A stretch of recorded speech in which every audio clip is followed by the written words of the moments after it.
Olá, bem-vindos ao meu curso para macho, também conhecido como o menor encontro de homens do Brasil, menor porque cada encontro dura só 30 minutinhos. Aqui nós vamos falar sobre liderança, paternidade, vida espiritual e vida sexual, entre outros assuntos. E o tema de hoje é: sem lugar de falo, o meu menino não está subindo como eu queria, procura ajuda ou culpa o feminismo? E o nosso convidado é o Dr. Sidney Glina, um dos mais respeitados urologistas do Brasil e o nome mais conhecido quando o assunto a ser tratado e debatido é a disfunção sexual no homem. Obrigada, doutor. Muito obrigado pelo convite, é um prazer estar aqui com você. Doutor, quero começar te perguntando, quando chega para você um homem com questões relacionadas a libido, disfunção sexual, a gente pode pensar em questões hormonais? Eu começo com essa pergunta porque a sociedade sempre que quer falar que uma mulher está irritada, está nervosa ou está numa fase mais sem libido, tudo é a menopausa, vai menstruar. Tudo é, na mulher, a gente pensa a partir da questão dos hormônios. Pouco se fala isso sobre os homens. Os hormônios podem deixar um homem nervosinho, pode deixar o homem sem libido. E eu queria que você falasse um pouco sobre a andropausa também. A andropausa não existe no homem. A mulher, ela nasce, o ovário dela já sabe o dia que ela vai parar de produzir óvulos e vai parar de produzir hormônio. Uhum. O homem começa a produzir hormônio espermatozoide só na puberdade, né? E ele vai até o fim da vida produzindo espermatozoide e produzindo hormônio. Alguns homens, depois de 50 anos, mais ou menos 15% dos homens, eles têm uma queda da produção de testosterona, que é o hormônio masculino, né? E aí sim, esse hormônio vai fazer falta, ele vai começar a ter problemas de desejo, pode ter problema de ereção, pode ter problema de memória, pode ter cansaço. Então, mas isso é uma doença, é diferente da menopausa da mulher, né? O homem não tem uma fase onde ele vai parar. Entendi. A andropausa é uma doença. É uma doença. A gente chama de hipogonadismo do idoso. Uhum, entendi. E pode ter homem que chega aos 100 anos sem ter andropausa. Pode ter aos 100 anos fértil e tendo um hormônio normal. Tá. E como a gente pode pensar nos hormônios afetando tanto o comportamento como a vida sexual desse homem? Assim, é interessante porque a testosterona, ela atrapalha a primeira coisa o desejo, do ponto de vista sexual. E ele só vai atrapalhar a ereção quando a testosterona está muito baixa. A testosterona do homem varia de 250 a 800, mais ou menos. Ele só vai ter problema quando ele tem 200, ele começa a ter problema de desejo. Quando ele tem 90, ele vai ter problema de ereção. Entendi. Então, tem muito homem que vai no médico, no urologista, né, com queixa de ereção e ganha um hormônio, né? Mas não faz sentido. E eles também tomam para ficar mais bombado. Então, esse é um outro problema, essa é uma outra epidemia que a gente está vendo aí, né? Alguém inventou, que resolveu dizer que quanto mais testosterona é melhor. Mais macho é. Isso não é verdade. Então, a gente tem hoje uma doença que é chamada a síndrome do abuso do andrógeno, né, que está no mundo inteiro, né? Tem um trabalho brasileiro que mostra que 33% das pessoas que vão em academia tomam testosterona para ficar bombado, né, para ficar melhor. E isso vira um vício, né? O Serviço de Saúde inglês fala que a testosterona vicia igual cocaína, né? Ela vicia? Ela vicia. Quando alguém tem a testosterona muito alta, ela não consegue largar, é muito difícil, né? É porque sem ela causa o quê? Ele tem uma sensação de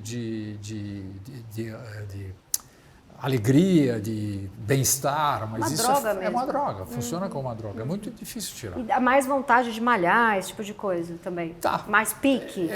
E dá mais libido também? É engraçado que tem um trabalho que acompanhou 100 homens que iam em academia e que iam tomar testosterona. E eles acompanharam homens acima de 18 anos até 50. E eles acompanharam eles durante um ano, né?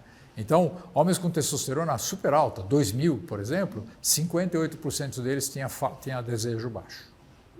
Porque talvez tenha já entupido os receptores, não tenha mais lugar para agir e ele começa a ter problema de desejo. Então, a testosterona é um problema. Não tem atrofia o testículo, ele fica infértil, pode ter problema, o coração fica com a musculatura maior, ele pode ter arritmia. A causa mais comum de morte súbita em jovem é abuso de testosterona. O que você faz quando aparece um homem no seu consultório e você percebe que ele está ali nessa busca por parecer mais homem, por ser mais macho? Eles não vão em mim. Esse pessoal vai procurar médicos que trabalham com isso, que dão testosterona, que fazem propaganda de testosterona, que vendem testosterona. Que já sabe que você é sério, não vai... Quando chega para mim, eu tenho muitos pacientes que tomam testosterona e falam, doutor, nem fala disso, eu vou continuar tomando testosterona, não adianta tentar me convencer. Porque para o homem também tem perigo de dar câncer, né? Pode o abuso. O abuso pode dar câncer do fígado, você tem chance de ter problema na próstata. Então não é uma coisa boa. A testosterona ela é necessária quando falta. Sim. Quando tem, não precisa dar mais. Sim. Mas aí eu imagino que te procurem com disfunção erétil. Então, aí assim, com disfunção erétil, né, a gente tem 5 grandes causas para ter disfunção erétil.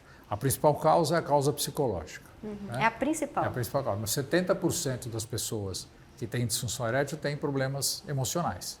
Disfunção erétil é... Impotência. Impotência, e se for ejaculação precoce, é disfunção erétil também? Não, ejaculação precoce é outra doença. Tá. A disfunção erétil é o problema da ereção. Tá. Ele não consegue ter ereção. Ejaculação precoce, ele ejacula mais rápido do que ele gostaria. Não, é que eu achava que por ser uma coisa que perde a ereção mais rápido, porque ejacula mais rápido, estava dentro da disfunção erétil.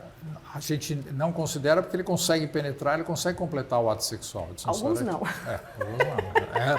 Tem algumas pessoas que ejaculam tão antes. rápido, exato, entendi. Então, você tem a causa psicológica, você tem a causa hormonal, que não é tão comum, você tem a causa vascular, né? Para ter ereção, o homem precisa jogar uma quantidade muito grande de sangue rápido no pênis. Se ele tiver um estreitamento de artéria causado por arteriosclerose, ele pode não conseguir isso.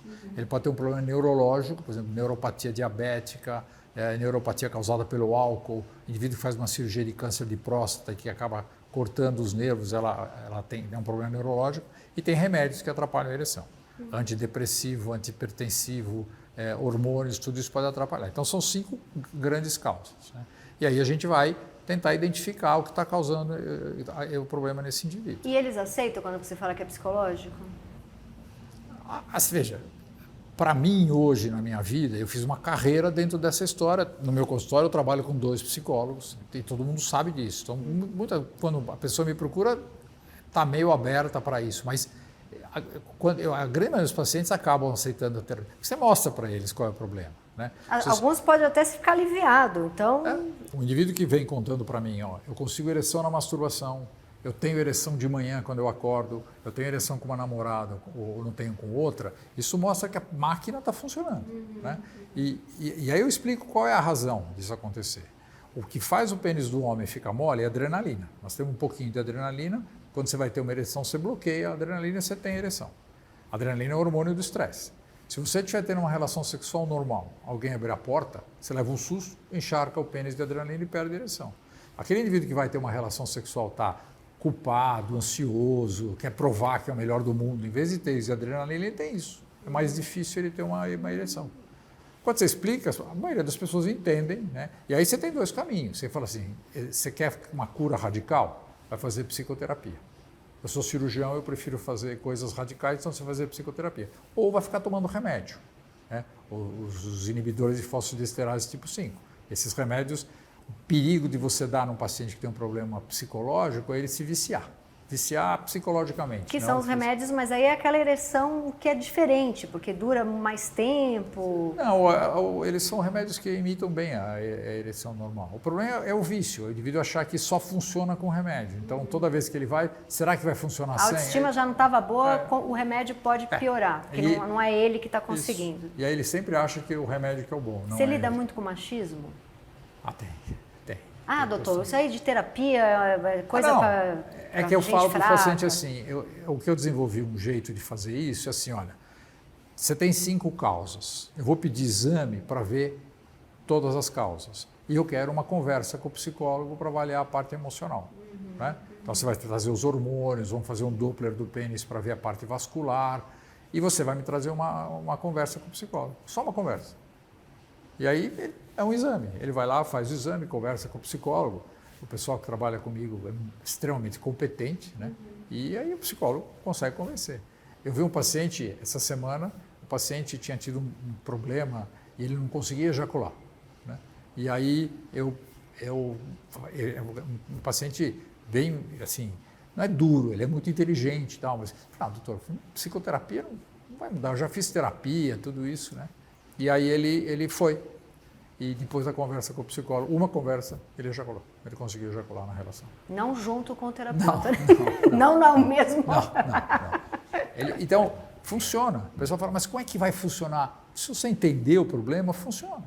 Então, terapia é uma coisa muito poderosa. Sim. A gente consegue pensar no homem como o hormônio podendo deixar ele mais irritado? O que seria uma TPM do homem? Você tem agressividade, uns dos efeitos colaterais desse trabalho que eu te falei, que chama Harlem, que acompanhou 100 homens durante um ano, 42% passaram a ficar muito agressivos, inclusive a agressividade sexual, por causa do hormônio, por causa da testosterona alta. Ela tem uma ação no cérebro. Não, mas isso é a pessoa que está tomando, mas nele acontece no homem alguma coisa... É difícil, o homem... Ele não oscila, não tem a oscilação hormonal da mulher. O homem não tem o ciclo, né? Porque ele produz testosterona o tempo inteiro. Igual, o mês todo é igual. Funciona só um pouquinho assim. Na saúde dele, quando ele começa a envelhecer, o que pode acontecer no hormônio que poderia deixar... Então, se ele cair o hormônio abaixo do normal, aí ele pode perder o desejo sexual, ter problema de ereção. E aí vai se irritar. Depressão, tem perda de memória. Testosterona é um hormônio muito importante. Quando eu acompanhei algumas amigas tentando engravidar, e era sempre assim, a mulher não consegue engravidar. E aí, depois de tudo isso, né, que a mulher passa, porque a família do marido olha para ela de uma forma, não está conseguindo, qual que é o problema dela? Vai ver o útero, vai ver o ovário, vai ver o estresse, descobre que o problema está no homem. Mas sempre se investiga muito a mulher, e primeiro a mulher, e é um tabu falar que o problema estava no homem. Né? Então, é difícil um homem falar, eu tenho pouco esperma, eu tenho o esperma mais lento. A mulher já sai se culpando. O homem tem dificuldade de falar que o problema para a mulher engravidar está nele? Quando eu comecei no consultório, você tinha muitas... Homens chegavam para mim e falavam assim, não sei porque eu estou aqui. Minha mulher mandou eu vir aqui. Né? Eles não estavam conseguindo engravidar. O problema engravidar. deve ser ela. Hoje mudou. Eu acho que você tem principalmente os mais jovens, você tem um entendimento de que é o casal. Né? Então, os homens fazem espermograma, os homens fazem... E é muito doído para o homem quando ele percebe que a causa é ele. Por exemplo, você tem um indivíduo que não produz espermatozoides, que ele não consegue ter filho, é uma coisa muito doída. Ele pega muito. Né? Mas eu acho que mudou um pouco essa história desse tabu de que é só a mulher. E a mulher está acostumada a ser virada do avesso. O Papa Nicolau é uma coisa agressiva, é desagradável. O homem, ele lida, quando você precisa examinar, ele lida bem com esse monte de exame? Eu acho que a mulher é uma privilegiada, porque a mulher sai do pediatra e vai para o ginecologista. Então, ela está sendo acompanhada a vida inteira. Né? O homem sai do pediatra, ele vai procurar um cardiologista se tiver um infarto, ele vai 30 anos depois. Vai se tiver um câncer de próstata. É importante que o adolescente possa ir no urologista, né, por exemplo, para examinar, ver se está tudo bem, para ver se tem varicocele. Varicocele são varizes, né, que dão na parede do escroto. Nossa, o homem tinha que ir todo ano. É como a mulher que faz os exames todo ano. Pelo menos, e aí você pode conversar sobre parte sexual. Eu tenho muitos adolescentes que marcam consulta comigo para tirar dúvida da parte sexual. Né? Porque o homem não tem com quem falar. O que eles perguntam? O que isso eu acho importante? Às vezes eles perguntam, eles têm um problema, eles falharam, eles têm ejaculação precoce, o tamanho do pênis, tem um monte de... O testículo, um testículo é um pouco mais alto que o outro. Eles não têm com quem perguntar, não se fala em casa, né? Os amigos só contam mentira. Então, marcar. Ir no urologista na fase da adolescência é uma coisa interessante. E aí te pergunta, tá tudo bem? O tamanho do meu pênis é normal? É bem. Muito feio? Como que é o testículo? Porque o freio é curto, porque o prepúcio é mais longo. Tem muitas dúvidas, né? Entendi. Ninguém pergunta. Todo homem é macho, né? Sim. Todo homem não tem problemas. Ele não pode perguntar para o outro. E aí, esses homens que te procuram com disfunção erétil, muitas vezes eles vão acompanhados da mulher? Não. Eles não levam? É muito raro, muito raro. Eu vou falar menos de 10% dos pacientes que eu vejo vêm com a mulher. Né? É muito engraçado isso. Né? Ele não vem... muitas vezes a mulher vem porque ela tá obrigando ele a ir, né? Porque não aguenta mais, mas assim, ele geralmente vem sozinho. Quando a disfunção erétil não é psicológica, pode ser hormonal, como você falou. Vascular, neurológica ou medicamentosa. A neurológica é o quê? Então, são as neuropatias. Então, a neuropatia diabética, neuropatia alcoólica, grandes cirurgias na pelve, então, prostatectomia radical, que acaba cortando o nervo, você pode ter. Você tem uma experiência de ter, em consulta, ouvido de muitos homens, eles culpando a mulher pela questão sexual não estar indo bem? É comum?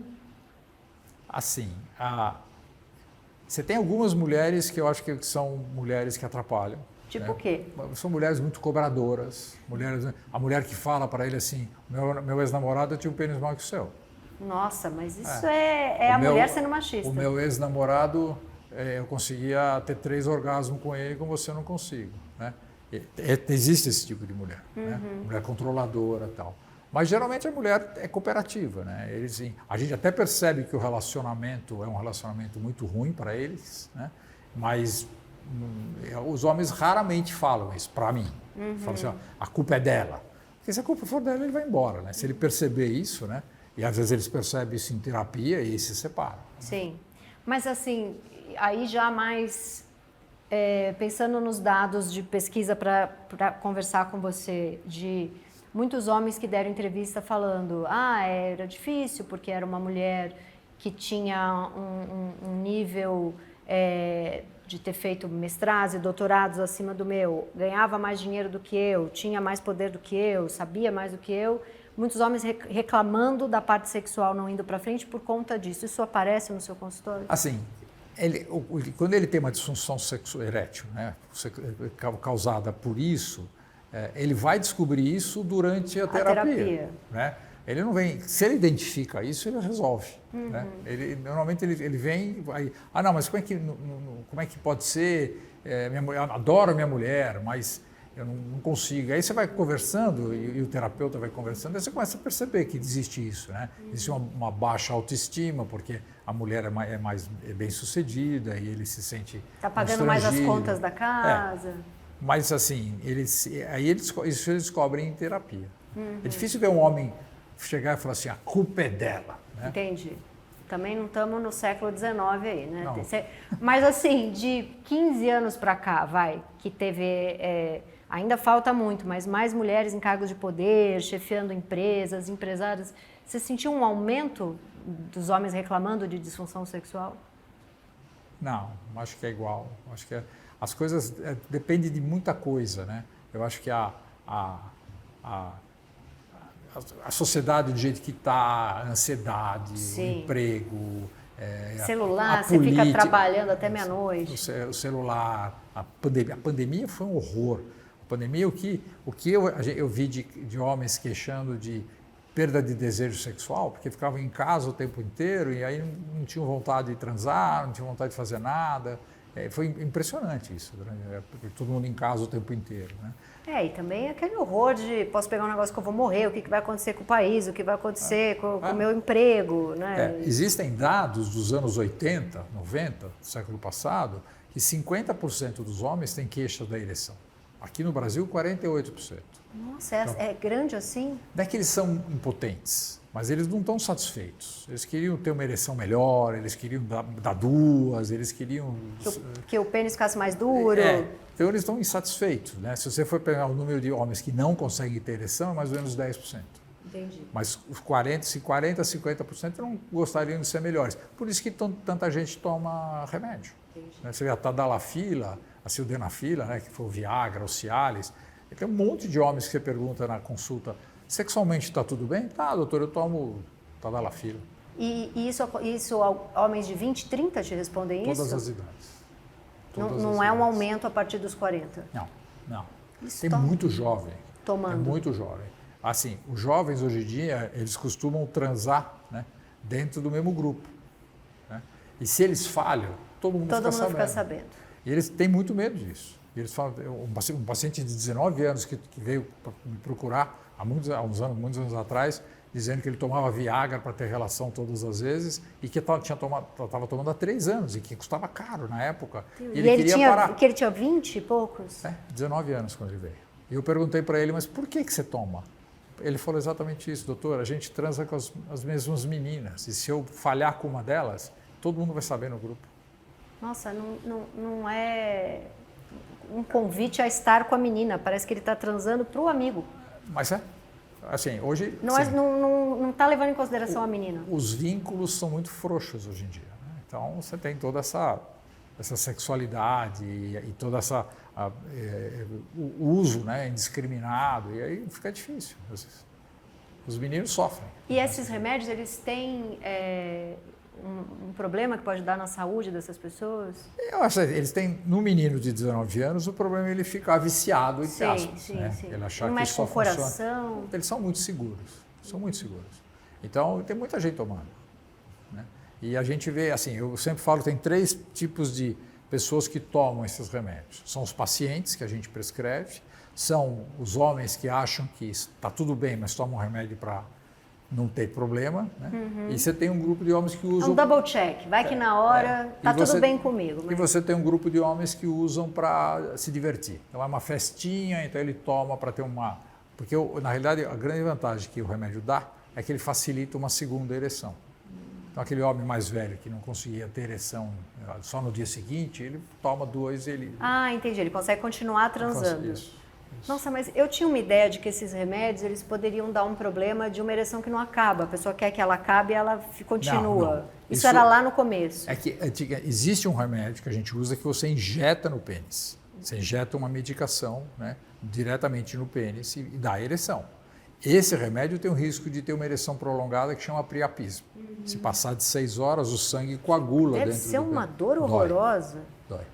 E o priapismo ele coagula o sangue no pênis e aí não vai ter mais ereção depois. E por que a pessoa faria essa injeção no pênis, sabendo que poderia tomar o remédio? Tem alguns pacientes que o remédio não funciona. Ah, e por que não funciona? Por exemplo, um paciente que fez uma cirurgia para câncer de próstata. Entendi. A injeção funciona e o remédio não funciona, porque o nervo está cortado. Você toma o remédio, o estímulo tem que chegar pelo nervo. Né? A injeção você já vai direto no pênis. Mas a gente está falando do pênis ficar ereto. E em relação ao orgasmo, é igual? Os homens conseguem chegar, se eles tomam esse remédio ou com a injeção, eles conseguem... Se ele estiver excitado, sempre tem o perigo de quando você tem uma ereção artificial, criada por uma injeção ou por uma prótese, por exemplo, você pode não estar excitado, você vai ter a relação que você consegue, mas você não vai ter orgasmo, você não está com vontade. Né? Agora, uma parte assim que eu acho que interessa até para rapazes mais jovens que assistem a gente, né? Que eu acho que é importante, por exemplo, esse menino que toma o remédio para performar para os amigos. Então, ele não está... parece que ele não está na cena sexual com a menina, né? Não tem ali afeto, tesão, carinho, interesse, vontade de conhecer melhor aquela menina, conversar, porque tudo isso dá o tesão, né? Isso me preocupa muito porque daí eu já fico pensando, né, nessa machosfera, nos red pills, que é uma coisa que não leva em consideração a mulher e o corpo da mulher e tudo. O que você... eu imagino que no consultório você aconselha esses garotos, né? Mas o que a gente pode falar aqui para que esse menino aprenda a curtir transar, sabe? Porque esses remédios todos... A primeira coisa é que você precisa aprender a transar. Né? Para você andar, você engatinha, você levanta e cai, né? E você vai e depois você sai andando, né? Sai correndo. Né? Para a vida sexual é igual. Né? Então, a primeira vez que vai ter uma relação sexual, você não sabe. Né? Você pode até ter ouvido, e hoje tem muita pornografia, a pornografia leva o patamar lá em cima. Horroroso, que aquilo ali, aquela mulher, ela tá com mas tem dor. muita gente que usa aquilo como padrão. Né? Então, o que eu falo para os meninos é que você tem que aprender. Falhar é normal. Você não conseguir, você não está com uma menina que está te atraindo, ou você está estressado, falhar é normal. Ejacular rápido é normal. Você vai aprender, vai conseguir, depois vai funcionar. E acho que é importante eles entenderem que o sexo não é sinônimo de um pênis ereto. Tem muita coisa a ser feita ali. Nessa fase é difícil convencê-los, né? Mas eles têm que entender o que é a sexualidade. Aqui ninguém fala sobre sexo, de verdade. A gente não tem educação sexual. Né? Devia ter nas escolas, né? É que aí vão falar que é a mamadeira de piroca, já vai para um outro lugar, mas deveria ter. Em 1965, meio do século passado, eu estudava num colégio chamado Colégio de Aplicação da USP. E eu tive, no primeiro ano, na primeira série. Colégio, não era faculdade de medicina? Colégio estadual. 11 anos. e a gente tinha aula de educação sexual. Eu tinha aula de com os professores. Eu tinha aula de educação sexual com um padre. Mas esse é um problema. Eu estudei em colégio católico, eu peguei herança de ditadura, eu tinha aula de educação moral e cívica, o mesmo padre que dava educação moral e cívica dava aula de sexo. Não. Era melhor não ter. Então, mas a gente, por exemplo, eles treinavam os professores para o professor de história falar sobre sexo, o professor de educação física falar sobre... não era um especialista. E era uma experiência fantástica. A nossa educação foi boa aqui no Brasil. Agora ela está ruim, mas ela foi boa. Sim. Então, mas a gente deveria ter educação sexual de uma forma aberta, tranquila. Não só falar sobre doença, gravidez. Tudo que pode dar de errado, né? Você entra na vida sexual apavorado de falhar, apavorado de pegar doença, apavorado... Né, o prazer mesmo parece que não é estimulado por nenhuma campanha. Prazer, o amor, o amor, ficar junto, eu acho que isso é muito... Nossa, quando você fala para mim que eles transam com medo porque precisa performar para o amigo, me dá uma tristeza, porque não... Acho que para além de ensinar como transar, é preciso ensinar como amar. Esses meninos vão aprender como amar. Você imagina a ansiedade, né? E aí a adrenalina que está aqui vai lá para cima, né? Ele não consegue ter isso. E aí fica achando que ele é menos homem, que o problema está... E quando um homem te procura, eu não sei se esse número, eu imagino que para o homem seja maior, mas abuso, por exemplo, de álcool, de drogas, sedentarismo, tabagismo, isso também causa disfunção? Causa. Você tem, por exemplo, um homem obeso que tem síndrome metabólica, diabetes, colesterol, esse indivíduo tem uma testosterona mais baixa. Né? Às vezes, se só mudar os hábitos de vida, fazer perder peso, você tem um aumento grande da testosterona. Então, o álcool pode levar a neuropatia alcoólica e você pode ter uma disfunção erétil por isso. Você pode ter uma insuficiência hepática pelo álcool e você não vai produzir testosterona. Então, você tem o cigarro... O cigarro ele leva a arteriosclerose, então você vai ter alteração da ereção por problemas vasculares. Então tudo isso entra na consulta, né? E aí a gente vai tentando mudar. É difícil fazer um homem mudar hábito, né? Mas a gente precisa falar essas coisas para ele. Tem que falar sobre isso. Eu vou fazer um comentário que é uma percepção minha, que pode ser uma loucura da minha cabeça, mas vamos ver o que você acha. Tem muitas mulheres usando testosterona, né? E, claro, se por uma questão que precisa, porque, enfim, está zerada e não sei ali, mas o médico indica porque, enfim, diante de todos os problemas, é melhor tomar. Imagino que existe essa situação. Mas que tomam para emagrecer, para ficar mais musculosa, diminuir celulite, performar mais, ter mais ânimo para academia, também para a vida sexual. E existe toda isso em redes sociais, na vida real, em academia, eu vejo isso o tempo inteiro, em festas, que a mulher chega, de repente emagreceu e o braço está mais forte, né? E o que mais aparece é como você está linda, como você rejuvenesceu, e ela fala, nossa, voltei a transar muito, estou cheia de pique. Isso me preocupa muito, porque numa sociedade tão machista, o que melhorou a mulher é um hormônio que a gente sabe que ele existe mais no homem. E isso me dá uma certa angústia, é como se essa mulher, depois dos 40, para melhorar, precisasse de uma coisa que é masculina. Como que a gente pode... A mulher tem testosterona. Sim, mas ela é importante para o desejo sexual dela, é importante ter. O problema é que as mulheres estão usando testosterona igual homem. Então, por exemplo, eu já vi, não paciente minha, mas eu já vi o casal que ele toma testosterona, ele quer engravidar, e ela toma testosterona igual ele. Injeção. Uau, injeção. Meu Deus, eu já vi passar um creminho. Não, ela usa injeção. Ela tem uma testosterona de homem, 700, 800. Começa a ter voz grossa, que não volta atrás. Clitorão. Aumenta o clítoris. Então, tem coisas que são complicadas. Muda, né? o rosto. Fica o rosto quadrado. Sim, mas então, essa beleza, isso, o que me assusta... Mas isso é a sociedade valoriza isso. Eu tenho o braço da minha tia italiana, aquele braço mais gordinho. E tem amiga minha que fala, ai amiga, toma um pouquinho, que você vai ver que define. Eu falo... Pô, deixa meu braço gordinho, nunca fui musculosa, nunca fui definida, vou querer ficar com quase 50 anos de idade, correndo um monte de risco. Infelizmente, a gente está com um padrão na sociedade que valoriza muito esse tipo de coisa. Né? Por que um homem vai tomar testosterona sem precisar? Porque ele vai ficar mais forte na academia? E um negócio que você sabe que faz mal. Né? Todo mundo fala faz mal. Aí os caras falam, não, o pessoal que... Um paciente chegou para mim e falou assim, não, mas veja, o meu médico me dá testosterona e diz que faz bem. Eu falei, onde que você compra a testosterona que ele te dá? Ah, no consultório dele. Você não acha estranho o camarada dar um remédio e ele vender no consultório? Né? E os exames você faz aonde? Ah, eu faço no consultório dele. Você não acha estranho? Eu achava criminoso o chip da beleza. Você lembra do chip da beleza? Tem ainda. Eu achava aquilo criminoso. Infelizmente, nós estamos com um padrão de sociedade e é complicado. Médico... assim, eu tenho amigas que foram em médico dentro de consultório dos grandes hospitais, médicos, e ele, não, eu tenho aqui, você quer colocar o chip da beleza? E chama chip da beleza. E assim, não é uma coisa que é aprovado pela Anvisa, você não sabe onde foi feito, você não sabe o que tem dentro, você não sabe os efeitos colaterais. Eu vejo muita gente falando assim, eu não tomo vacina porque vacina faz mal, mas usa testosterona.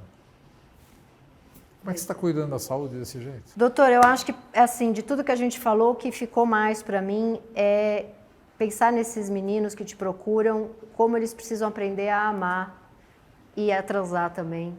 E eu acho que isso é fundamental para que a sociedade não caminhe para uma coisa de red pill, machosfera, violência, feminicídio, porque se ele transa para performar para o amigo, a chance dele virar no futuro um cara que vai ser violento com uma mulher, porque não está considerando uma mulher, não é incapaz de amar aquela mulher, né? Sim. Isso é uma coisa muito preocupante. É um instrumento para ele. É isso. Muito obrigada, doutor. Obrigado, prazer. Prazer foi meu. Até o próximo programa, gente.